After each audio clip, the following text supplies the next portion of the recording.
Hi, Marissa. Hi. How you doing? How are you? Good. Have you ever seen a game with that many stoppages and just all of that before? Or like, what was that experience like? No, that's what I was telling my coaching staff. I'm like, y'all ever been in a 2-hour and 45-minute game? Well, other obviously like the NBA, but maybe that prepared us. You know, the fact that so many of us have been in the NBA. Yeah, I mean, yes, I have been in a long game like that. It's just the fact that we had so many stops. But you know, I was just telling Matt, like, maybe that helped us because we did get to talk about defensively, like, continuing to focus on our game plan and our execution in terms of the defense and what was hurting us. So, you know, we just tried to make it as an advantage as best we can because we kept huddling. So, yeah, we took it as an advantage. We can't control it, so it's out of our hands. Yeah. It felt like that Kate Martin shot, I think it was like 7:55 left in the fourth, where Indiana's kind of coming back, and then she hits the N1 three. Just kind of the crowd erupted.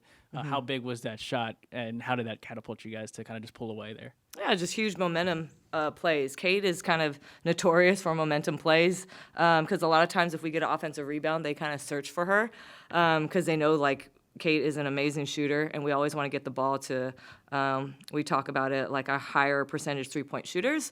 We call it family shots when we're looking for someone like the hot hand. We know Kate's fearless on that three-point line. So, yeah, huge momentum plays and things that where the crowd can get behind us. So you can kind of say that it puts a little bit of pressure on the opponent when that happens. So, again, credit to Kate for knocking that down. Does it with a smile. So, yeah, just great job, Kate. And like I said, she's always ready to play. No matter what, no matter when, no matter where, who she's facing, she does a great job. Yeah. Natalie, speaking of the crowd, and I know we talk about the crowds a lot here, but to have them, the players both noted that they felt like the crowd kept the energy up during the stoppages and how helpful that was to you all. Can you speak to that a little? Yeah, I think, again, because it's never happened to us. I mean, other than, like I said, coaches who've coached in the NBA, we're used to long, you know, type of games. But no, it was kind of cool. At one time, I think the crowd was doing the wave during the breaks. And so, yeah, I mean, like, that's just great that our crowd doesn't just get frustrated. They don't leave. They stay behind us. So, yeah, I do think we have the best fans in the league. Like, hands down. They know when to rally behind. They know when to make their own entertainment. I think there were one time, like, dancing and laughing, and I'm, like, trying to yell at the players because I think at one time I was frustrated with what was going on with them. So, yeah, just credit to our fans for just keeping it lively, keeping it, you know, entertaining. Because at the end of the day, like, we do want to enjoy this time. When we're all together for 2 hours and 45, like, we want to put on a show. We want to entertain people, and we want to have almost like a party-like atmosphere. I just want to follow up. Would it, the energy level, maintaining that while you all were trying to sort of sort through what was happening off the court, how important was that for you guys to walk back out on the floor and not feel a dip, a lull, a awkward, everybody kind of coming back to their seats and reconfiguring? Yeah, it just makes it awkward for whoever wants to be awkward, really. You know what I mean? Like, we couldn't control what happened today. And I actually told the players, like, credit to y'all's maturity level. You know, you could have got distracted. You could have got frustrated. You could have got annoyed with some calls today that, like I said, I always want to leave the players, you know, healthy. And so credit to our players, just the maturity level that they had today, and they had each other's backs, and they were continuing to, like, when people were getting frustrated because they couldn't get their smoking layups, but I think possibly because they kept stopping. So it was hard on their legs to kind of just finish, I felt like, just even with their layups. Obviously, we shot well from the three, but just, I think, we took a big step with maturity today, maturity and trust. Yeah. Sort of in that similar vein, you've talked in the past about, you know, Carla and Veronica organizing the offense, and tonight they were pretty critical in handling those, like, offensive possessions down the stretch. What do you think that says about, like, their ability to do that so effectively and their growth this season? That they know our players' strengths now. Like I said, like, we try to take family shots as best as possible, and it's just knowing who to go to at the times of what they're giving us in terms of coverage. So, yeah, Carla called a play, boom, she scored. Carla called another play, boom, someone else scored. V called one play, Illy scored. So, again, like, we're finally getting an act on, like, where our strengths are and what our capabilities are. And so I think someone asked me, like, what am I most proud of? And I actually think now, like, I'm super proud of the fact that we're really gelling really well together, quicker than I thought. And the trust level that we have right now is pretty much unmatched, and I can only go based off my first year. So it's pretty fucking cool. Sorry. She didn't hear that. Oh, damn it. Natalie, you guys held Aaliyah to 4 points tonight. And I noticed a lot on those high Kelsey Mitchell ball screens. You guys were sort of hard hedging and switching the posts on the backside on the roll. And I'm just wondering, the communication level from your post players, from your whole team on defense, to be able to do that in the moment is not easy. And just what does that say about where your defense is, even with players out, that you guys can find a way on a team that plays really well offensively with two really skilled players to hold Aaliyah Boston to 4 points through all that momentum and offensive action they're doing? Again, credit, to the game plan. It was Kasib Powell's game plan. He had the coverages and pick and roll. He had the ideas of how we're going to attack both of them on the defensive end, both Mitchell and Boston, how we're going to try to limit their shots or just at least make it frustrating for them. So we had a bunch of ideas that we were able to lock in. We threw in some new stuff today just off the fly. So it was really cool that, again, the players trust us. Like when we can come that creative and try to put in a new type of a scheme, just credit to Kasib and then the players just following suit to trust us. Like that takes a lot. Like they could say like, this is not going to work, but no, they're all in. The trust is there between coaches and players, and then the communication obviously is there when it's on the floor. Like you said, it's not easy, but the more we communicate and trust that when we leave a player and someone else has my back, that's the beauty of our defense right now is complete trust.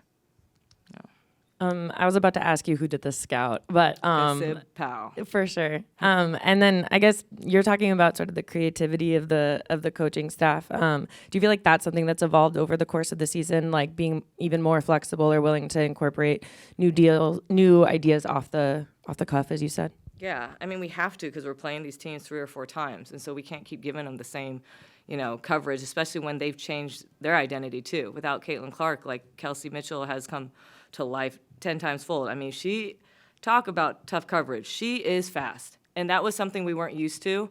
So you could just see her coming off staggers, coming off pin downs, and our players are just like, oh my gosh, like she's fast. So it had to be a team effort, obviously, with Kelsey Mitchell. Boston is a load inside. She's super strong, super crafty with her footwork. And then, Natasha Howard came to life too, just getting in there, ducking in and being physical and finishing. So, just again, credit to Kasib Powell for being creative and credit to our players for executing. But it doesn't happen if there's no trust. So. Coach, it looked like they were really showing hard on Burton on the pick and roll, and just putting bodies in her way.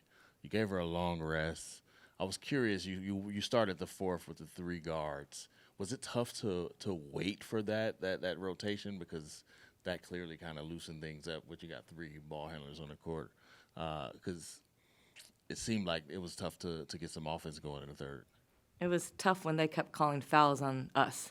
That's what was tough. So I think they called 4 fouls in a matter of like 1 or 2 minutes. That was tough. And then the physicality I felt that was on V wasn't being called. So that's where I get frustrated. And that's where I had to pull out V because then I thought she was going to get hurt. So that's where it was frustrating for me. I thought in the first quarter when we did have a single point guard out there, a single ball handler, we scored 25 points.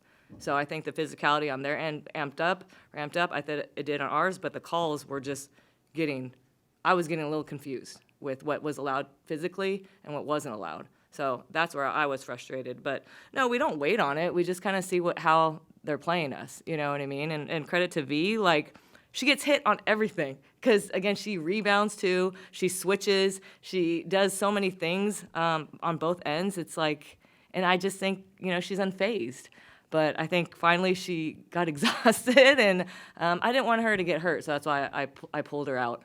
But yeah, obviously we are a little bit more dangerous with 2 ball handlers, but we're also dangerous with 1. So I'm just kind of playing with what we have as well too. Without Tip Hayes, without Chechi, like we're out 2 very creative ball handlers. So I just have to be smart with how I use them and stay healthy. That's my priority. Yeah. Natalie, like you said, Veronica does pretty much everything for this team. Mm-hmm. She's gotten a lot of chatter for being the most improved player, but over since the All-Star break, she's been on a tear. I was wondering, what do you think about her possibly being an All-WNBA selection at the end of the season, considering what she's done this year? Hell yeah, 100%. My mentor, Armand Hill, was saying that. He was like, she's not just the most improved. She should be top like you said, all WNBA team. I mean, the numbers that she's putting up, but even tonight, like you could tell they were blitzing her in transition, y'all. I don't know if you saw that, but they were trying to cover her anytime she had the ball. And so just credit to her for getting, 13 assists and 7 rebounds. How tall is Veronica? 5'9". 5'9", right? And just, again, she just doesn't stop. She doesn't stop fighting. She gets hit, she bounces back up or whatever. So, yeah, I mean, I'm definitely on board with her being all WNBA. She deserves it. I mean, I wonder, too, with, has she played the most minutes of majority of other all WNBA? I mean, resiliency has to be credited. Availability is the best ability. Isn't that the saying? Come on, Natalie. Come on, coach. Is that the same? Availability is the best ability. Started every game this season. Thank you. Yeah. Come on, Morgan, help me out here. What has Ely done so well since the last time you had her? It just seems like her efficiency, especially shooting threes, is just off the chart now. Since the last time you had her, what have you seen grow in her game to allow her to kind of perform the way she has been? Her defense. Her defense is kind of getting unnoticed because obviously Temi and LA, they do a great job being super versatile in the post. And then here comes Illy. And so I think she's doing a great job with players that are a little bit more, they're taller, they're stronger possibly. And I think she just holds her own. She's now understanding how much space she's supposed to give each player. She's taken away their driving direction. Sometimes she switches on to some of the threes. And I think she's doing a hell of a job just reading. And then obviously boarding. We're trying to press her, obviously, to get as many boards as possible. But I just love that she's just getting more physical. She only got one tonight, but that's okay. She has, in true theory, I think she was at least there to tip some rebounds. But, yeah, I would say her defense is getting, not as much credit as much as you guys, keep saying it's about her offense. I mean, yeah, she's a dagger outside, but no, I think she's picking up again, she didn't go to training camp with us. Either did Ja, either did Kai. So just, again, openness to picking things up quickly, Thank you. Oh, thanks. Usually you say one more. Yeah. You guys remember Marvel?